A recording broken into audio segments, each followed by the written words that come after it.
하나님 아버지 감사합니다. 오늘 하나님의 백성들이 이 자리 가운데 모여서 우리 살아계신 하나님의 사랑과 은혜를 같이 찬양하고 노래할 수 있는 이 시간들을 허락해 주셔서 감사합니다. 하나님, 오늘 우리가 하나님의 말씀을 듣기 원합니다. 하나님의 말씀이 우리 인생의 유일한 소망임을 고백합니다. 하나님 말씀해 주십시오. 아버지, 각자의 상황과 또 환경과 또 감정들은 서로 다 다르지만 우리가 말씀 안에서 우리의 생각과 감정과 삶들이 다 조율되기를 원합니다. 말씀해 주시고 역사해 주시고 그렇게 우리를 인도하여 주시옵소서. 감사드리며 예수님의 이름으로 기도드립니다. 아멘. 아멘. 네, 우리 같이 보실 말씀은 고린도전서 7장 1절에서부터 7절까지 말씀입니다. 좀 올라가 있나요 지금? 마이크 위치가 괜찮나요? 이렇게 계속 하면 되나요? 네. 7장 1절부터 7절까지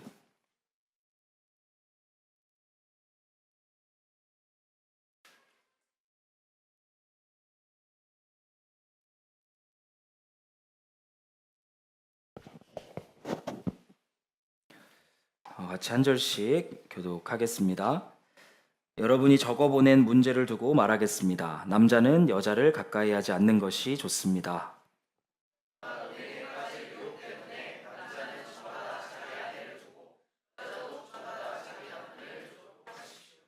남편은 아내에게 남편으로서의 의무를 다하고 아내도 그와 같이 남편에게 아내로서의 의무를 다하십시오.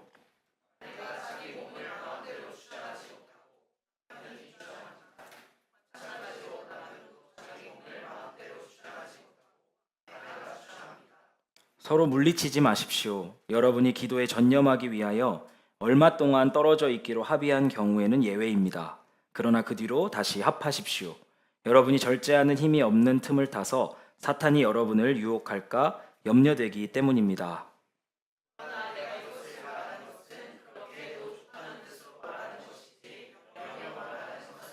같이 읽겠습니다. 다 같이 되기를 바랍니다. 그러나 각 사람은 하나님께로부터 받은 은사가 있어서 이 사람은 이러하고 저 사람은 저러합니다. 아멘. 아멘. 우리가 고린도전서 6장 말씀들을 쭉 같이 살펴봤었고 이제 7장으로 넘어가서 같이 말씀을 볼 텐데요. 7장 1절 한번 보시면 여러분의 성경에는 따옴표가 아마 없을 겁니다. 제가 7장을 이해하는 데 있어서 핵심이 따옴표라고 말씀을 드렸었어요. 여기 보시면 남자는부터 시작해서 좋습니다에서 끝나는 따옴표가 보이시죠? 남자는 여자를 가까이 하지 않는 것이 좋겠습니다. 이게 이제 고린도전서 맥락에서 고린도 교회 성도들이 가지고 있었던 또 하나의 잘못된 통념이었습니다. 여기서는 어떤 것을 주장을 하냐면 이제 금욕주의를 주장하는 거예요. 여기 가까이 하다라는 표현이 있는데 원어로 보면 만지다라는 뜻입니다. 사람들이 이런 거예요.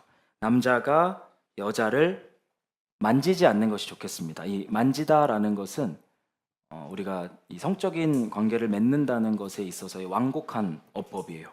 우리도 한국어로는 건든다 그러잖아요. 우리 뭐 여동생이 있는 오빠가 있으면 내 여동생 건들면 너 죽는다 이러면 말 그대로 이렇게 건들면 안 된다는 게 아니라 그런 얘기인 것처럼 이것도 비슷한 거예요. 남자는 여자를 건들지 않는 것이 좋습니다. 이게 이 당시 사람들이 가지고 있었던 잘못된 통념이었다는 거죠. 한번 생각해 보세요. 제가 이 따옴표가 나올 때마다 여러분들한테 드리는 질문이 있어요. 이 따옴표는 몇 장 몇 절에서 나온 거죠? 성경 어디에서 찾을 수 있죠? 이 말이에요. 성경에서는 남자와 여자가 관계를 맺는 것이 좋지 않다고 말한 적이 단 한 번도 없습니다. 남자와 여자가 관계를 맺는 것이 선하고 아름답고 좋은 것이라고 말해요. 단 하나님의 말씀 아래에서 그 일을 할 때만 그렇다고 규정하고 있습니다. 성경적인 성관계는 한 남자와 한 여자가 결혼이라고 하는 언약적인 관계 안에서 성적인 친밀함을 누리며 즐거워하고 기뻐하는 것이다. 이게 성경이 말하는 성관계의 특징입니다. 그런데 지금 고린도 교회 사람들은 이 성관계를 양극단에서 망치고 있는 거예요. 한쪽 극단에서는 지난주에 봤던 대로 음행과 간음과 동성애를 통해서 망치고 있고, 또 다른 극단에서는 하나님이 좋다고 하신 것을 자기들이 좋지 않다라고 말하며 금욕주의를 향해서 나아가고 있는 거죠. 디모데전서 4장 3절 4절 말씀 보면 이런 말씀이 있습니다. 이런 자들은 혼인을 금하고 어떤 음식물을 먹지 말라고 할 것입니다. 그러나 그 음식물은 하나님께서 믿는 사람과 진리를 아는 사람이 감사하는 마음으로 먹게 하시려고 만드신 것입니다. 하나님께서 지으신 것은 모두 다 좋은 것이요 감사하는 마음으로 받으면 버릴 것이 하나도 없습니다. 여기서 혼인을 금한다라고 하는데 이건 단순한 혼인이 아니라 혼인 안에서 이루어지는 성관계를 말하는 거예요. 어떤 사람들은 이 혼인 안에서 이루어지는 성관계를 금하고 어떤 음식을 먹지 말라고 할 것입니다. 그러나 이 혼인 관계 안에서의 성관계와 음식물을 섭취하는 것은 사람이 감사하는 마음으로 먹으면 버릴 것이 없는 하나님께 영광이 되는 그런 일입니다. 이렇게 정리를 하고 있는 거죠. 인간의 종교성이라고 하는 것은 이와 같은 금욕적인 삶의 매력을 느껴요. 하나님께서 우리에게 주신 것을 감사함으로 받아서 그것들을 즐거워하며 하나님께 영광을 돌려야 하는데, 하나님, 나는 그걸 받지도 않겠습니다. 그걸 누리지도 않겠습니다. 저는 평범한 사람들과 다릅니다. 저는 절제력이 뛰어납니다. 하면서 스스로의 절제력에 영광을 돌리는 게 바로 이와 같은 금욕주의라는 것입니다. 이해가 되시죠? 이 당시 사람들이 하나님이 만드신 이 그림에서 벗어나서 양극단의 죄악들을 추구하고 있는 그런 상황이었습니다. 왜 이렇게 사람들이 하나님께서 만드신 그림 이외의 것들을 추구하고 따라가려고 할까? 그 이유가 무엇이냐면 사람이 선악과를 먹었기 때문이에요. 선악과가 무엇이죠? 온 우주에서 선악을 나누는 유일한 기준이 오직 하나님이시라는 사실을 인식시키는 나무입니다. 선악과가 뭐라고요? 온 우주에서 선과 악을 나누는 유일한 기준이 하나님이라는 사실을 인식시키는 나무가 선악과예요. 선악과에 특별히 죄라고 하는 성분이 있어서 그걸 먹으면 죄에 오염되고 감염되고 이런 게 아닙니다. 아담과 하와는 선악과를 보면서 이와 같은 진리를 마음에 항상 새겼어요. 하나님의 말씀이 곧 선이고 이 말씀에서 벗어나는 건 악이다.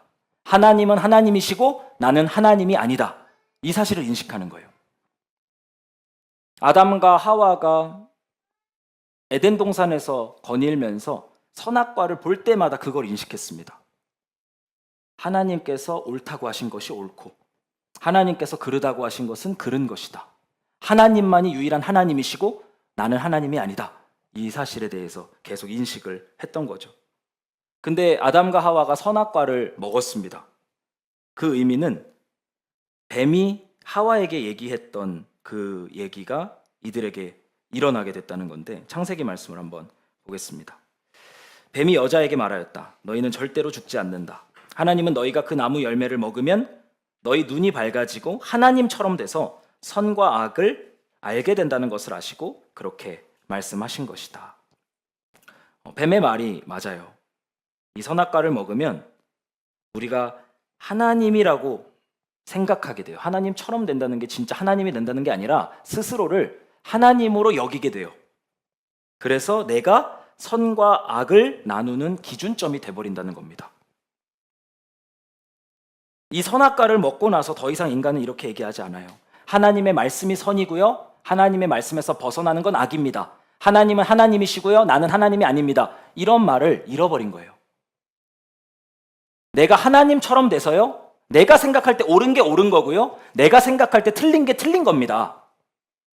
하나님만 하나님이 아니시고 나도 하나님입니다. 이와 같은 사고를 가지게 된 거죠. 사사기 21장 25절, 이 사사기 마지막 장 마지막 절을 보면 그 내용이 잘 나와요. 그때 이스라엘에 왕이 없으므로 사람이 각기 자기 소견에 옳은 대로 행하였더라. 인간이 그 위에 왕을 두지 않으니까 자기 소견에, 자기가 볼 때 옳은 것은 옳다고 여기고 자기가 볼 때 틀린 것은 틀리다고 하는, 그래서 절대적인 기준이 완전히 사라져버린 그런 카오스 속으로 들어가게 됐다라는 것을 묘사합니다. 예수님께서는 이 땅에 오신 이후에 이와 같은 것들을 바로잡기 원하셨어요. 그래서 제자들에게 이렇게 말씀하십니다. 너희가 예 할 때는 예라는 말만 하고 아니요 할 때는 아니요라는 말만 해라. 이보다 지나치는 것은 악에서 나오는 것이다. 하나님의 말씀에서 예라고 하면 그냥 예 하면 됩니다. 하나님 말씀에서 아니요 하면 아니요라고 하면 돼요. 근데 인간들이 가지고 있는 죄성은 이 예와 아니요 그 어느 중간 사이를 파고들어서 나만의 궤변, 나만의 타협, 내가 만든 희석시킨 진리들을 추구하고자 한다는 거예요. 그래서 예수님이 예는 예라고 하고 아니오는 아니오라 해라. 예, 아니오 사이에 어떤 너만의 논리들을 구축해서 살아가는 이 선악과를 먹은 인간의 죄악들을 따라가지 말아라. 이렇게 말씀을 하시는 거죠. 성경은 우리 몸 사용법에 대해서 분명하게 말하고 있습니다. 우리 지난주에 하나님께서 우리의 몸을 어떻게 보시는지 그 진리들에 대해서 나눴었어요. 여러분의 몸은 하나님께서 값을 치르고 사셨습니다. 그래서 우리는 성령으로 씻겨졌고 거룩하게 됐고 의롭게 됐어요. 우리의 몸은 예수님의 몸의 한 일부가 되었고요.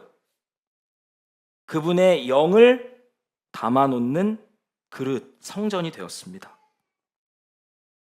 그렇기 때문에 우리가 해야 될 일은 그러므로 예수님께서 여러분을 값주고 사셨기 때문에, 여러분은 깨끗이 씻겨졌고 의롭게 됐고 거룩하게 됐기 때문에, 여러분의 몸은 예수님의 몸의 일부, 지체가 되었기 때문에, 여러분의 몸이 하나님의 영을 담는 성전이 되었기 때문에 여러분의 몸으로 하나님께 영광을 돌리라고 이야기하고 있습니다. 우리가 몸으로 하나님께 영광을 돌린다라고 할 때 여기서 정리할 수 있는 내용은 이런 거예요. 첫 번째는 몸에 대한 하나님의 뜻을 알아야 됩니다. 넘어갈 것 같네요. 그리고 그 뜻을 신뢰해야 되고요. 그 뜻에 순종해야 돼요.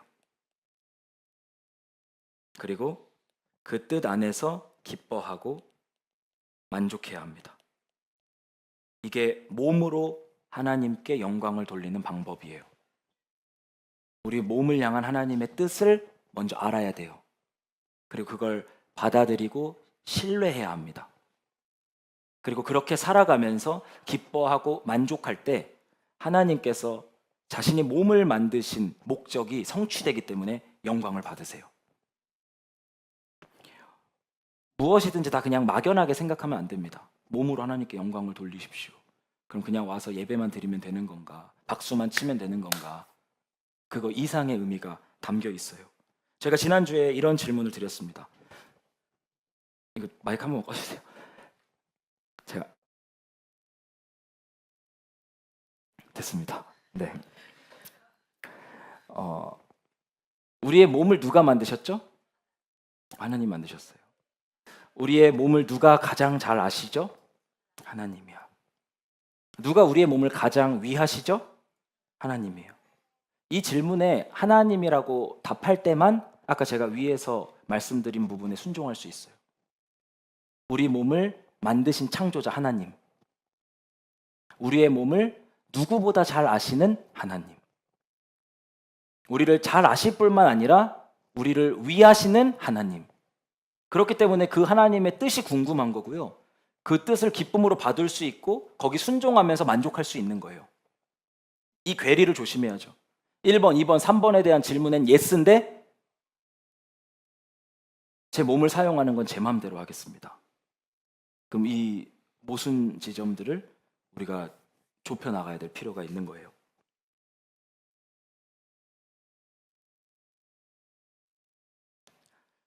성경에서는 우리 몸을 사용하는 데 있어서 정확한 기준들을 얘기해 줍니다. 첫 번째는 우리의 몸, 우리의 성을 사용하려면 결혼이라고 하는 언약 관계 안으로 들어가야 돼요. 이게 우리의 몸을 만드시고 잘 아시고 위하시는 하나님의 계획이에요. 그리고 이 결혼 관계 안에서 성 관계를 정기적으로 반복해야 합니다. 오늘 고린도전서 7장에서 그 말을 하고 있는 거예요. 제가 오늘 여기에는 미성년자도 있기 때문에 제가 수위를 넘지 않을 거니까 그 자녀를 데리고 오신 분들은 걱정하지 않으셔도 됩니다. 신자는 인간의 몸에 대한 그림들을 그려 나갈 때 이 두 가지 그림을 분리시키지 않는 사람들이에요. 세상에서 하려고 하는 건 뭐냐면 이 둘을 분리시키려고 하는 거예요. 근데 하나님께서는 이 둘이 하나로 연결되어 있다고 말씀하십니다. 결혼과 성관계, 이 언약적 관계 안에서의 성적 친밀함을 누리고 만족하고 즐거워하는 것, 이게 하나님의 계획이에요.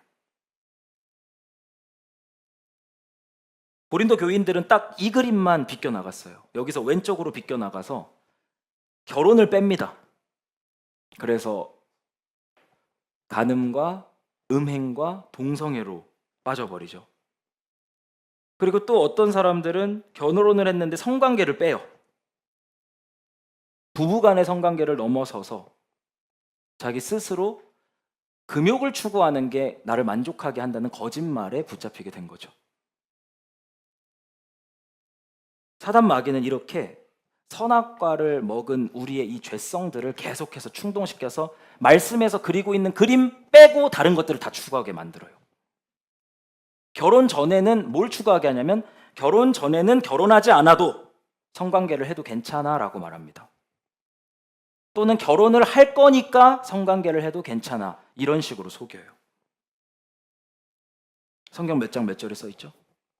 결혼하기 전에도 성관계를 맺어도 된다. 또는 결혼을 할 거니까 성관계를 맺어도 된다. 이런 말은 성경 어디에도 없어요. 결혼 후에는 또 우리의 이 선악과를 먹은 죄성을 충동시켜서 다른 그림으로 이끌어가요. 내 배우자는 불만족스럽습니다. 그리고 간음을 추구하게 하죠. 이 세상에 그 농담이 있어요. 가족끼리 그러는 거 아니야.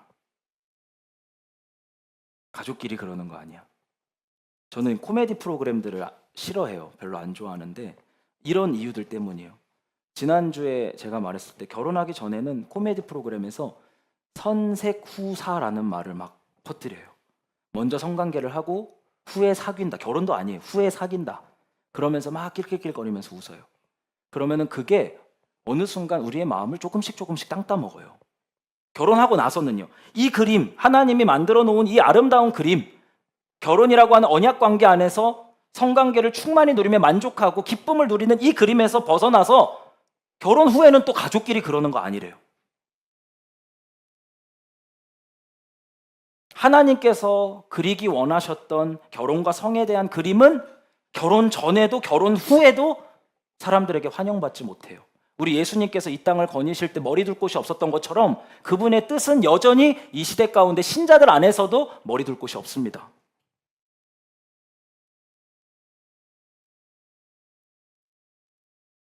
기사에 이런 게 있더라고요.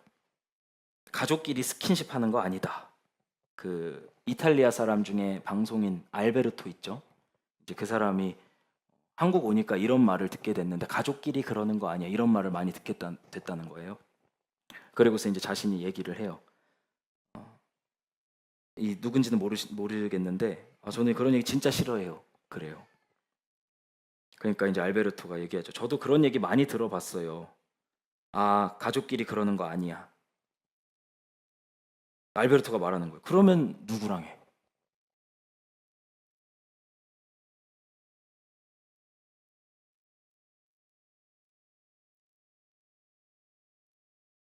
어떻게 우리들을 교묘하게 말씀에서 벗어나게 하는지를 보셔야 돼요. 이 그림이에요. 남자와 여자가 언약 관계를 맺어서 결혼으로 들어가고, 이 결혼 안에서 남녀의 관계를 통해서 기쁨을 누리고 만족을 누리는 하나님의 완벽한 디자인과 계획. 고린도교회 성도들은 여기서 왼쪽으로 틀어서 간음과 음행과 동성애를 추구하거나, 또는 오른쪽으로 틀어서 금욕주의를 추구하면서 나갔던 거예요. 그리고 세상은 우리들에게 이와 같은 방식으로 끊임없이 거짓말을 뿌립니다. 하나님의 말씀, 그분께서 원하시는 구조, 그림, 아름다움, 영광, 이런 것들을 우리 머리 가운데, 마음 가운데 새기고 추구하지 않으면 이런 온갖 거짓말들 가운데 우리가 속아서 조금씩 어느 순간 이 세상적인 말들에 타협되고 만다라는 것입니다.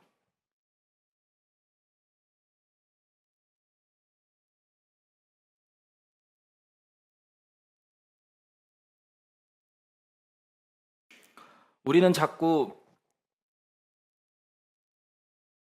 신앙생활을 해나가면서 뭘 하면 안 되는지에 너무 집중하는 것 같아요. 저는 교회에 능력이 없는 이유가 이것 때문이라고 생각해요. 무엇을 추구해야 되는지를 가르쳐 줘야 돼요. 뭘 추구해야 되냐? 어떤 걸 추구해야 되냐? 세상에서도 교회에 대한 이미지가 어떻죠? 안티 집단이에요. 동성애 반대, 혼전순결 반대, 공산주의 반대, 이슬람 반대. 그럼 기독교를 생각하면 어떤 이미지냐면 피켓 들고 나가서 시위하는 게 기독교의 그림처럼 돼버렸어요. 왜 그래요? 성경에서 얘기하는 영광스러운 아름다움을 추구하는 것들을 가르치지 않았어요. 그리고 자꾸 뭐가 죄인지, 뭘 하면 안 되는지 이런 것만 그려놓는 거예요. 하나님께서 우리에게 십계명을 주시잖아요. 거기에는 금지에 대한 명령들이 많아요. 이 모든 금지에 대한 명령들은요, 금지 자체의 의미가 있지 않아요. 하나님께서 지키고 싶은 영광 때문에 그건 건들지 말라는 거예요. 십계명 중에 간음하지 말라 그러시죠. 왜 간음하면 안 돼요? 하나님께서 계획하신 결혼의 영광이 깨지니까 이건 안 된다는 거예요. 근데 뭘 추구해야 되는지, 뭘 따라가야 되는지, 어디에 헌신해야 되는지 그런 열정들을 틔워주지 않고 뭐만 하면 안 되는지에 대한 이야기들만 가득하다 보니까 우리의 역동성도 사라지고 열정도 사라지고 하나님 안에서 뿜어낼 수 있는 에너지의 총량들도 계속해서 줄어들게 된 겁니다. 성경에서 이야기하고 있는 결혼이에요. 제가 한번 쭉 읽어드릴 테니까 여러분들이 눈으로 따라와 주시면 되겠습니다. 교회가 에베소서 5장 22절부터 33절까지입니다.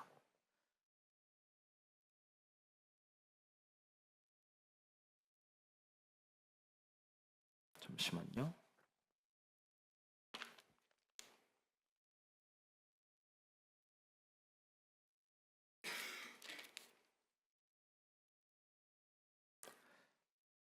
제가 읽겠습니다.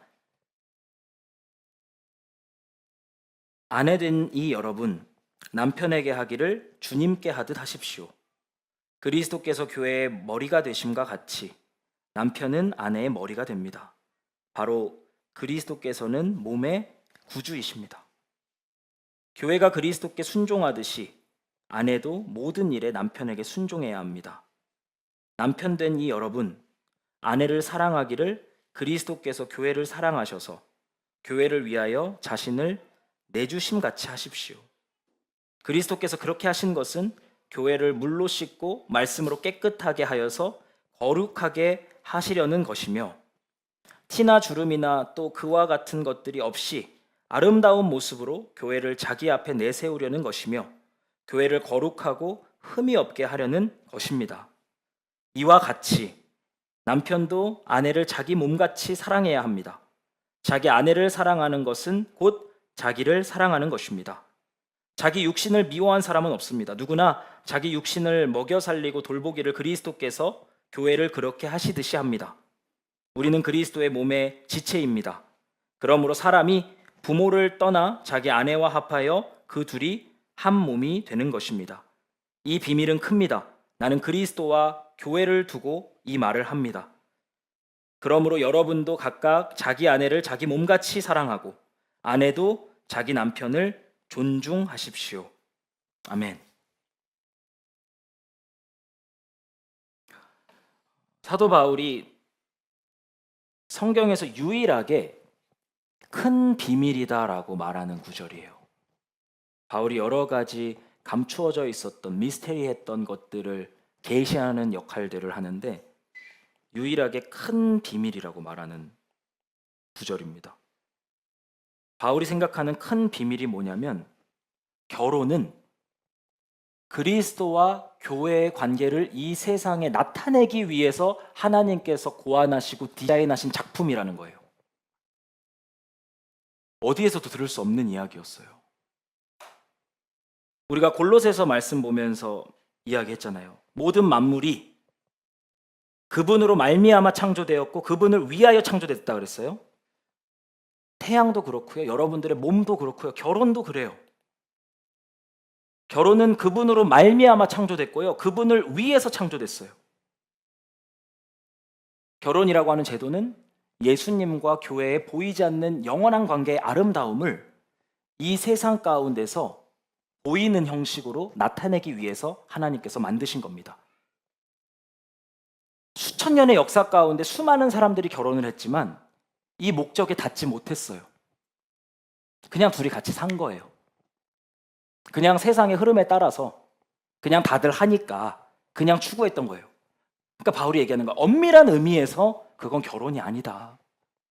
결혼을 만드신 분의 이야기에 의하면 결혼은 복음을 나타내기 위해서 고안된 거다. 이렇게 말씀을 하시는 거죠. 우리는 다양한 방식으로 하나님께 영광을 돌리는 자들인데 결혼도 그 중에 하나입니다. 2000년 전에 예수님께서 이 땅에 오셔서 복음의 메시지를 완성하셨어요. 2000년 전 과거에 일어난 이야기죠.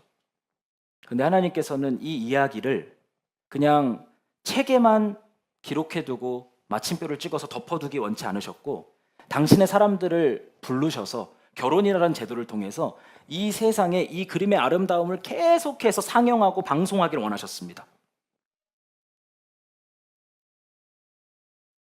근데 수많은 사람들이 이 뜻을 이해하지 못한 거예요. 각자 나름의 결혼을 하는 목적이 있었던 겁니다. 어떤 사람들은 자신의 결핍을 채우기 위해서, 또 어떤 사람들은 자아 실현의 한 부분으로, 또 어떤 사람들은 자녀를 낳기 위한 수단으로 결혼을 했지만 엄밀한 의미에서 결혼의 목적에 닿지 못했어요. 우리가 기억해야 될 게 결혼이라는 것 자체가 우리 영혼의 궁극적인 갈망을 절대 충족시키지 못합니다. 만약 지금 여러분의 불안과 결핍과 불만족을 해결하는 해결책으로서 결혼을 선택하고 찾고자 한다면 그게 바로 결혼이 우리에게 우상이 되었다라고 하는 불길한 신호가 될 거예요.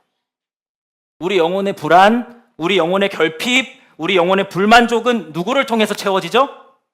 어떤 남자, 어떤 여자를 통해서 절대 채워지지 않아요.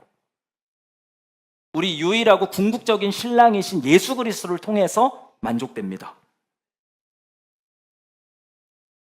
불행한 그리스도인들이 결혼이라는 제도 안으로 들어가서 행복을 찾을 수 있는가? 근본적인 의미에서는 그럴 수 없어요. 불행한 그리스도인들은 결혼을 통해서 자신의 결핍, 불안정, 불만들을 상대방에게 계속해서 전이시킬 겁니다. 이 관계는 흐트러질 거고요, 무너질 거고요, 결혼의 영광은 사라지게 될 거예요. 시편 16편 11절이에요. 주께서 생명의 길을 내게 보이시리니 주의 앞에는 충만한 기쁨이 있고 주의 오른쪽에는 영원한 즐거움이 있나이다.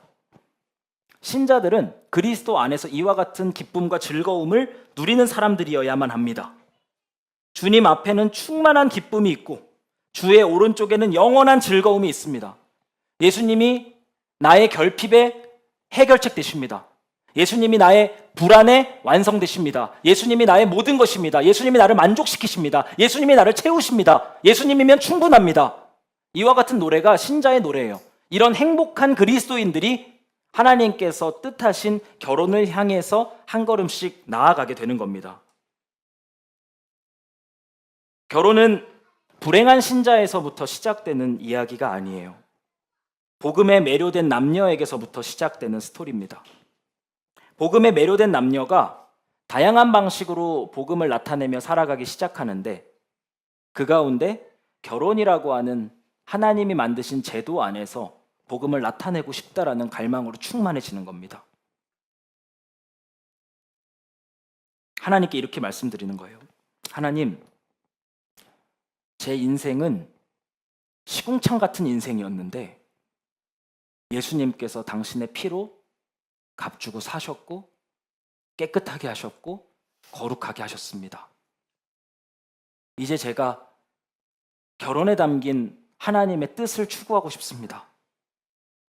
제가 결혼을 통해서 예수님의 역할을 한번 나타내보고 싶은데 그렇게 하실 수 있도록 도와주시겠습니까? 이게 결혼의 시작 지점이에요. 개인적인 결핍, 불안정, 불만을 채우기 위한 행위로서의 결혼이 아니라는 말입니다. 우리 성경에서 보는 것처럼 남자에게는 예수님의 역할이 맡겨집니다. 우리가 배우들이 자기가 원하는 배역을 딱 받았을 때 너무 기뻤다고 인터뷰하고 하잖아요. 누군가가 결혼으로 들어간다는 건 그 배역을 받은 거예요. 예수님처럼 예수님과 같은 사랑을 네가 아내를 사랑하면서 이 세상 가운데 한번 나타내 보겠니? 그걸 허락해 주실 때 결혼으로 들어갑니다. 여기 어디에도 우리의 결핍을 해소하기 위해서, 우리의 불안정을 해소하기 위해서, 나의 불만을, 내 욕구를 채우기 위해서 결혼을 한다는 말은 없어요. 남편에게 말씀하시는 거 다시 들어봅시다. 아내 사랑하기를 그리스도께서 교회를 사랑하셔서 교회를 위하여 자신을 내주심 같이 하십시오. 예수님이 어떻게 교회를 사랑하셨는지를 아는 사람들, 그걸 느낀 사람들이 이 배역을 맡습니다. 예수님께서 하늘 영광을 다 버리시고 자신을 낮추고 낮추셔서 아기의 몸으로 이 땅 가운데 오셨어요. 그리고 사랑하는 신부인 교회를 깨끗하게, 거룩하게 하기 위해서 온몸이 다 발가벗겨진 채로 십자가 위에 매달리셔서 채찍질을 당하고 못질을 당하고 창의 옆구리에 찔리셔서 모든 물과 피를 쏟으시면서 자기 아내를 향한, 신부들을 향한 사랑을 드러내셨습니다.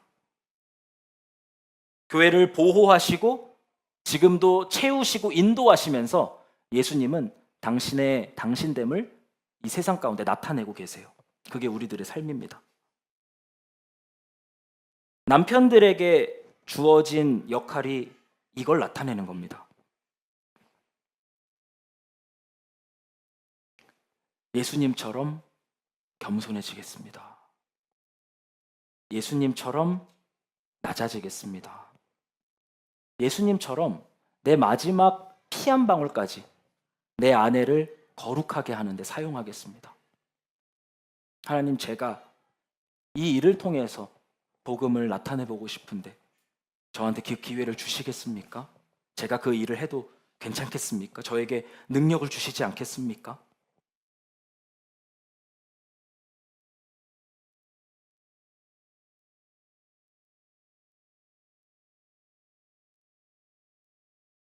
아내에게도 역할이 주어집니다.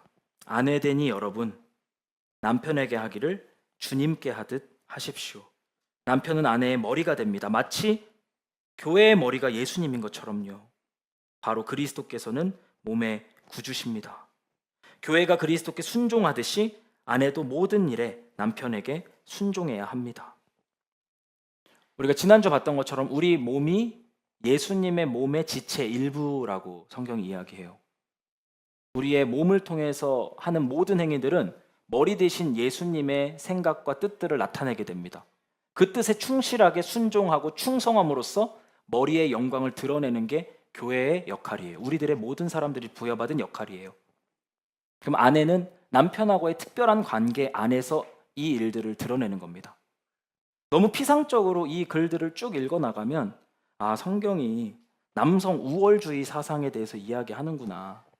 난 이거 원치 않는데 이런 식으로 받아들이게 되거든요. 이 복음의 아름다운 역학들을 남녀 관계 안에서 드러내기 원하셨어요. 내 선호와 이게 맞지 않아도 하나님은 그렇게 결혼을 디자인하셨습니다. 아내들은 남편을 향한 자신의 순종을 통해서 교회의 순종의 아름다움을 드러내는 배역을 받게 된 것입니다. 그럼 우리가 혼인 신고를 하고 혼인 서약을 하잖아요. 그 의미는 뭐냐면 이제 서로 사랑하고 순종하며 그리스도와 교회의 모습들을 나타내겠다고 결단한 사인 서명을 하는 게 혼인 서약이에요. 결혼식은요. 살아계신 하나님과 수많은 지인들 앞에서 내가 이와 같은 일에 헌신하겠다고 결심하는 걸 표현하고 증인들로 하여금 지켜봐 달라고 약속하는 겁니다. 근데 이런 내용들이 다 사라져 버렸어요. 신자의 결혼 안 해도 이미 다 세속화돼 버리고 타락해 버렸습니다. 이렇게 결혼이라고 하는 것 너무나 영광스럽고 아름답기 때문에 사도 바울이 큰 비밀이라고 했고, 이 큰 비밀은 예수 그리스도와 교회의 관계를 나타내는 거라고 말하고 있습니다. 그럼 이 둘 사이에 친밀한 연합, 이 둘 사이에 누릴 수 있는 기쁨을 표현하는 게 뭐냐면 성관계예요. 둘이 언약으로 하나 됐다라는 것, 그리스도와 교회의 신비로운 관계를 나타내기 위해 그 내용들을 온몸으로 느끼고 기뻐하고 즐거워하는 게 성관계예요.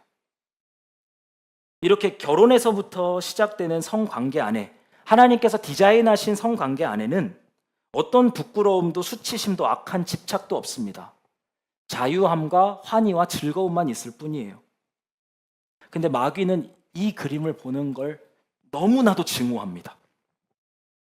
한 남자와 한 여자가 복음을 나타내기 위해서 하나님 앞에서 맹세하고, 이 맹세를 실현시키기 위해서 말씀을 보고 기도하고, 그리고 함께 둘이 하나 되는 성관계를 통해서 이 기쁨과 자유함을 표출하고 즐거워하는 거, 이걸 싫어해요. 그래서 온갖 모조품들을 만들어내는 겁니다. 그게 아까 지난주에 6장에서 봤던 음행, 간음, 동성애예요. 그게 싫거든요. 그걸 보면 너무 화가 나요. 율법주의 또한 마찬가지예요. 하나님이 주신 즐거움을 빼앗고 싶은 거예요. 하나님이 이걸 딱 세트로 만들어 놓으셨어요. 결혼과 성관계를 딱 세트로 묶어 놓으셨어요. 아름다운 그림과 완벽한 즐거움과 기쁨을 세트로 만들어 놓으셔서 이 안에 영광이 담길 수 있도록 그분께서 고안하신 겁니다. 그래서 팀 켈러가 이와 같은 말을 합니다.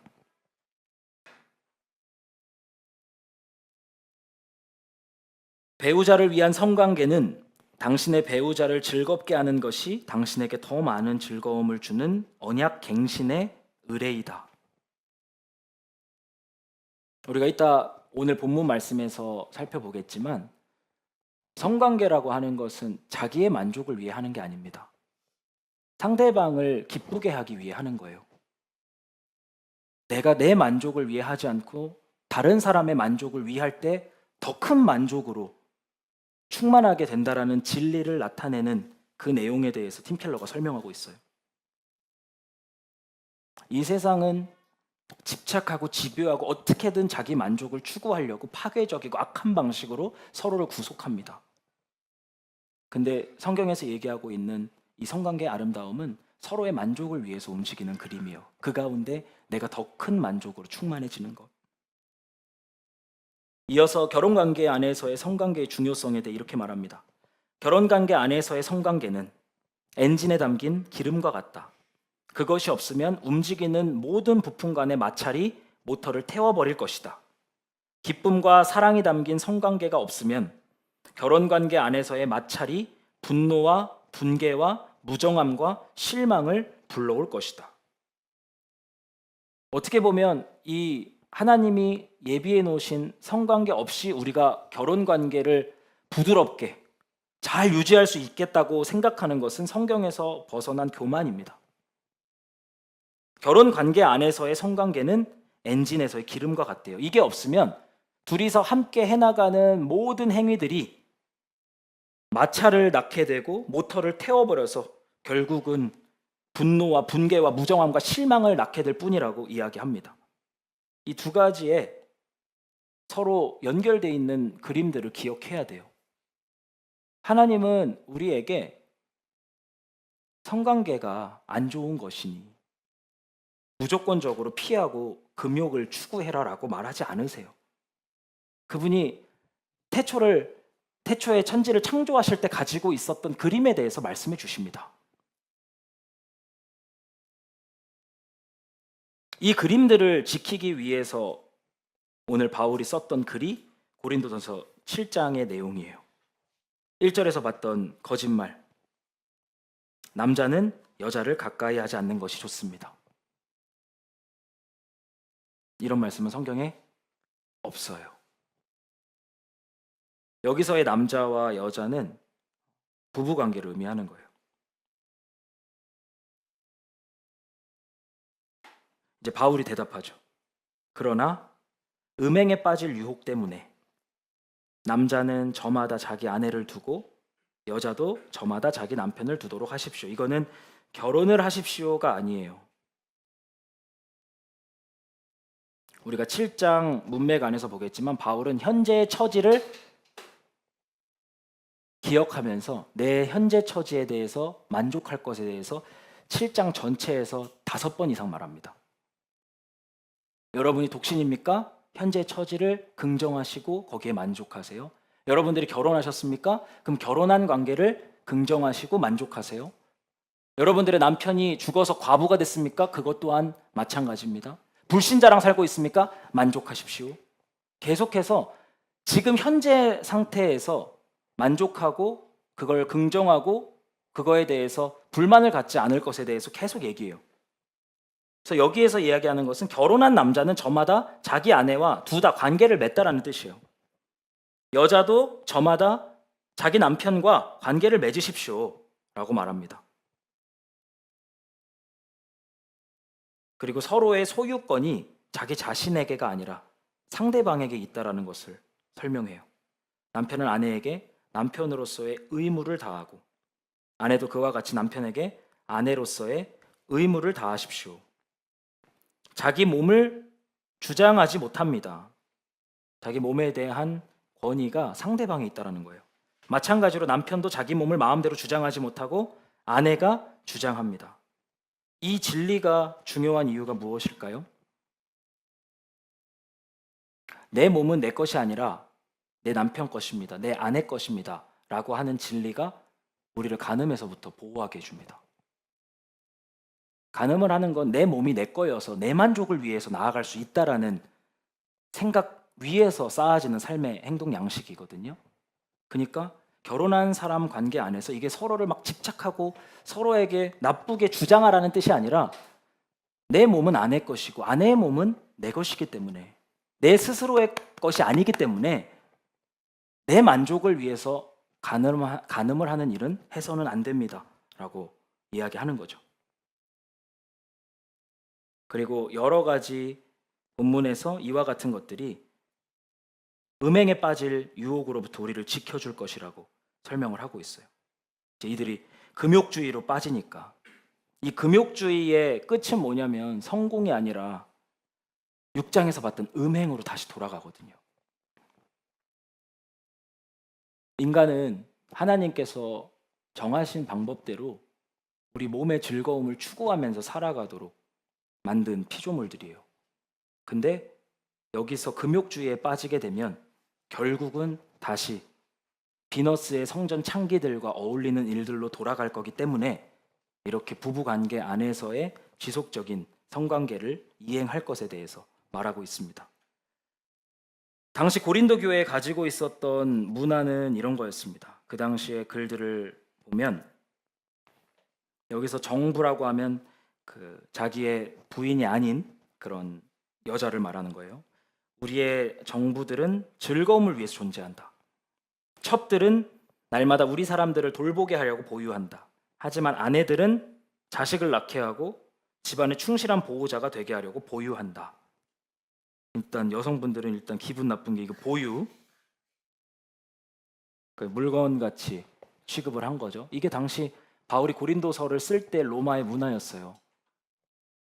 그러니까 바울의 글이 얼마나 당시에 있어서 급진적인 글이었는지는 막 상상도 안 됩니다. 정부와 첩을 그냥 두고 살아가는 그 시대적인 분위기 가운데 방금 우리가 읽었던 한 남편과 한 아내의 연합이 복음을 나타내고 두 사람의 성적인 관계를 통한 기쁨을 누리는 건 하나님께서 정하신 거고, 이 결혼과 성관계를 연결시켜서 하나의 세트로 묶어놨는 이와 같은 일들은 반문화적인 일이었어요. 그리고 지금 이 시대에도 마찬가지의 일입니다.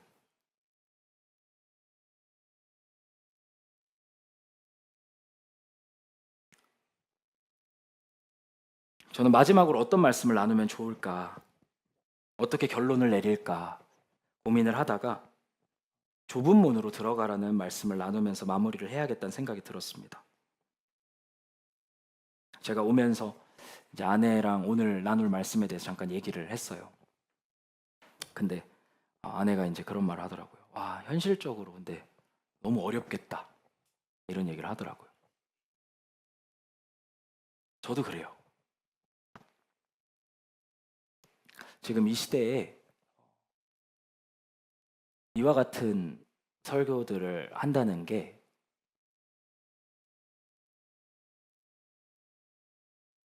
이게 현실적으로 어떻게 받아들일까, 사람들이. 그런 걱정들이 제 안에 있어요. 근데 그 말을 듣고서 제가 반대로 한번 생각해 봤어요. 그럼 내가 이런 그림을 가르치지 않고 성경적인 그림들을 그려주고 추구하도록 하지 않고 이걸 그냥 타협시키고 흐리게 해서 물에 물 탄 듯, 술에 술 탄 듯 그렇게 가르치면 우리 성도들이 행복할까? 우리가 더 비참하고 불행해지는 일처럼 느껴졌어요. 아마 여러분도 현실적으로 이게 어렵잖아요 라는 말을 하는 동시에 아마 여러분 영혼 깊은 곳에서는 전사님 진리를 말해주세요 라고 말하고 있을 거라고 생각이 듭니다. 그래서 예수님의 이 말이 우리들에게 필요한 것 같아요. 좁은 문으로 들어가거라. 멸망으로 이끄는 문은 넓고 그 길이 널찍하여서 그리로 들어가는 사람이 많다. 생명으로 이끄는 문은 너무나도 좁고 그 길이 비좁아서 그것을 찾는 사람이 적다.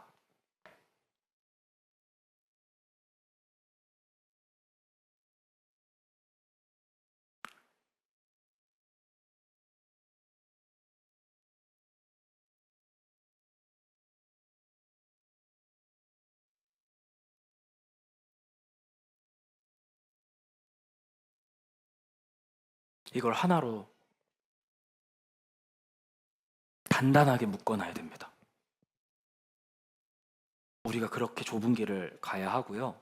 우리 뒤에 있는 우리 자녀들에게도 이걸 가르쳐 줘야 돼요. 결혼과 성적인 관계는 하나님께서 하나로 만드셨다.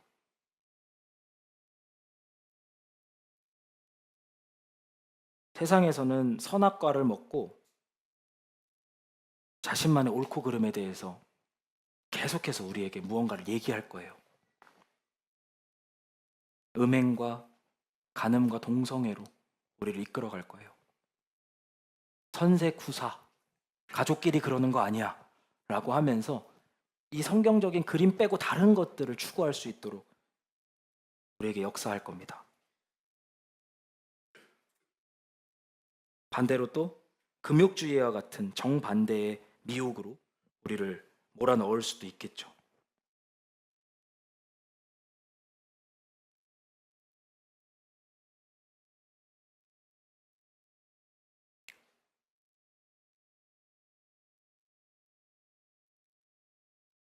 우리가 하나님 말씀을 따라가야 되지 않겠습니까? 아무리 세상에서 이야기하는 것과 성경 말씀이 달라도 하나님의 말씀을 쫓아가는 것, 그게 우리한테 주어진 일이에요. 좁은 길이라고 생각하면 예전에는 막 특별한 고난을 받아야지 좁은 길을 걸어가는 거라 생각했어요. 근데 살아보니까 어떤 시대를 막론하고서라도 그냥 하나님의 말씀을 있는 그대로 계속 따라가는 거, 그거 좁은 길이에요. 쉬운 시대는 없어요. 예수님이 오신 직후부터 지금까지 예수님의 말씀을 따라 사는 거가 쉬웠던 적은 한 번도 없어요. 우리한테 핍박이 없어서 쉽습니까? 아니요. 핍박이 없으니까 사람들이 말씀에서 점점 멀어지기 시작하고 느슨해지기 시작해요. 그렇게 너무나 쉽게 피리 부르는 사나이를 따라가지고 넓은 길로 쫙 가고 있는 게 지금 교회의 모습입니다.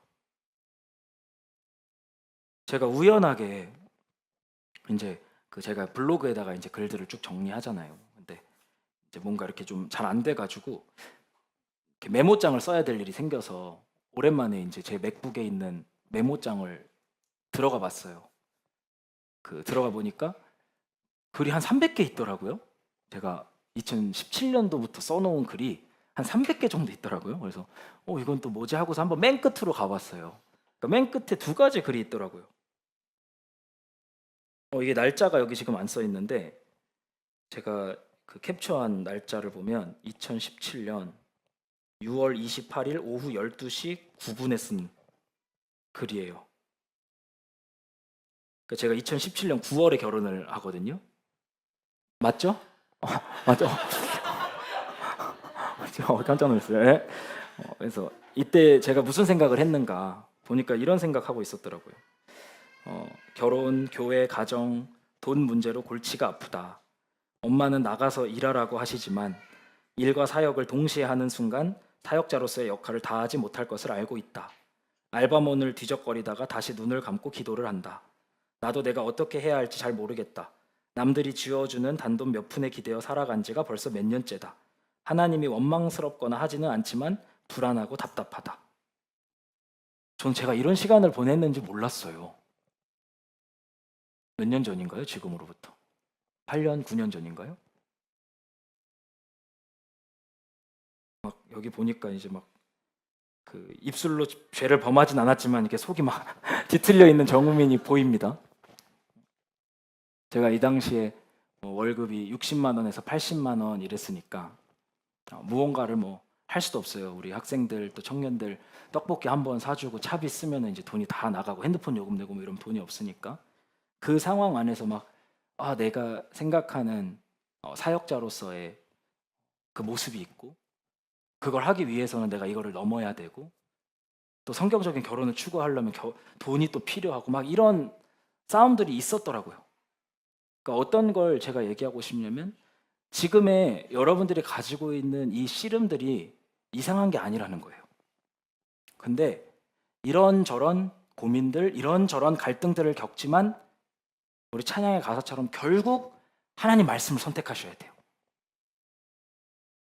아마 이 시점이 제가 하나님의 부르심과 다른 길이라고 하는 그 갈림길에 서 있는 지점인지도 모르겠어요. 사역자는 일하면 안 된다, 큰일 난다 이런 건 아니지만 저한테는 그랬어요. 제가 여기서 믿음으로 이겨나가야 될 부분이었어요. 그리고 그 다음 글을 보니까 이거는 그 다음 날 썼더라고요. 고민이 엄청 많아요.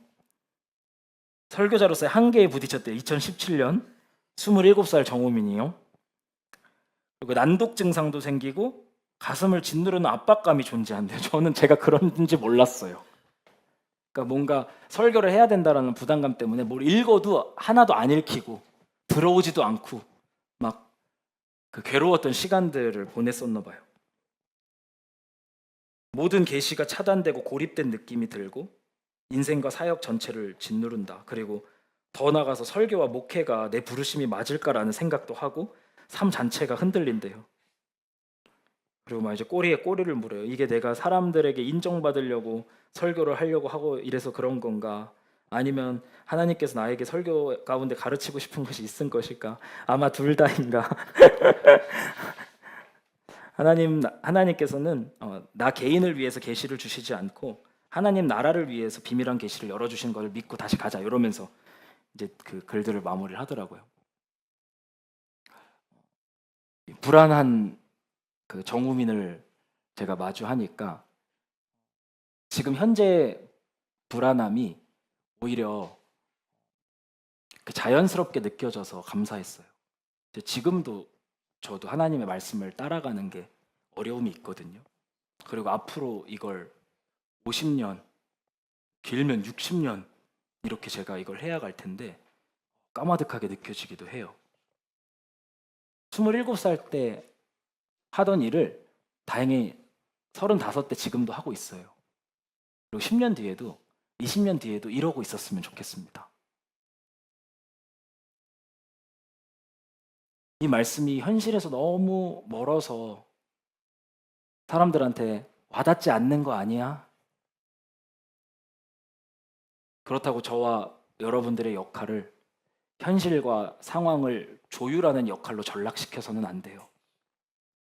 제가 사역자로서 목에 칼이 들어와도 하면 안 될 게 이 일이에요. 상황과 현실을 타협해주고 조율해주는 거.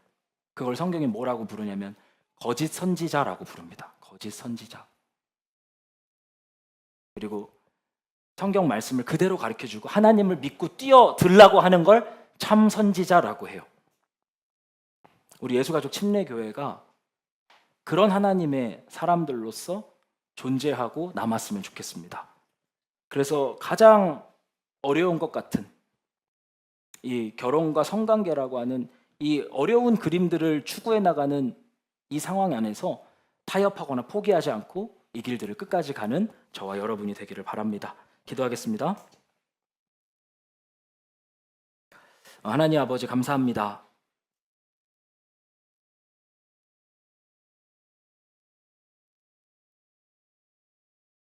하나님 우리가 하나님의 사람들이기 원합니다.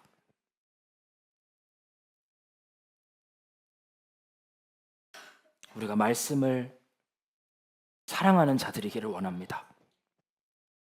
하나님의 능력을 신뢰하는 자들이기를 원합니다.